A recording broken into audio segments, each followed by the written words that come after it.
الله، هو ايه الحكايه يا باشمهندس؟ كل ما ابحث عن حاجه يطلع لي اعلانات في جوجل فوق. هو مين الناس دي؟ هو الحاجات دي ببلاش ولا الناس دي بتدفع فلوس كتير ولا ايه حكايتهم يا باشمهندس؟ يا حاج عطيه، دي اسمها اعلانات جوجل. صدقني اللي بيعرف يستخدم اعلانات جوجل صح يعرف يكسب كويس. دي حلوه قوي يا باشمهندس، دي هندفع فلوس كتير ولا نعرف نلمها بكام قرش؟ الله يبارك لك في مشاريعك يا حاج عطيه. المشكله مش في الفلوس، المهم ان انت تعمل اعلان مظبوط ويظهر للناس المستهدفه. طب ما تقول لنا الطريقه يا باشمهندس بالله عليك عشان نكسب زي الناس دي. خلي بالك حاج عطيه، اعلانات جوجل من اهم ادوات التسويق، والشركات العالميه بتحط نص الميزانيه بتاعتها في اعلانات جوجل لانها بتستهدف الناس الصح وتركز على النتائج. بتدفع مقابل النقرات اللي الناس بتشوف الاعلان بتاعك وتضغط عليه. والميزه كمان فيها ان هي بتشتغل في اي وقت، يعني انت نايم صاحي اعلاناتك شغاله.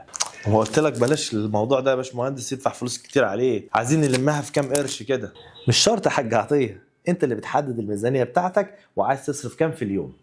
حلوه دي يا باشمهندس، يعني انا مش هدفع ولا جنيه الا لما حد يشوف الاعلان وهيضغط عليه ويظهر له الموقع بتاعي. ده انت ممكن بس تبدا ب 10 دولار في اليوم. اهم حاجه تحدد الميزانيه الصح وتشوف الجمهور المستهدف وتتاكد ان اعلانك بيظهر للناس اللي بتبحث عنك. يعني انا لو عندي محل جزاره اعمل اعلان على كلمه افضل لحمه طازه، كمان احدد النطاق بتاع الاعلان واخلي الناس الجيران بتوعي يجي يشتروا من المحل بتاعي. بالظبط كده يا حاج عطيه، يعني تقدر تخلي الناس اللي في منطقتك يشوفوا الاعلان ويجوا لك للمحل بتاعك. طب ده حلو كمان، يعني انا مش هكتب بس لحمتها بس طازه، ده اقول لهم كمان اللحمه بتتكلم. ما ينفعش اقول بعد ما تتكلم ان هي بتمشي كمان يا باشمهندس. لا انا كده شكلي انا اللي همشي يا حاج عطيه. السلام عليكم.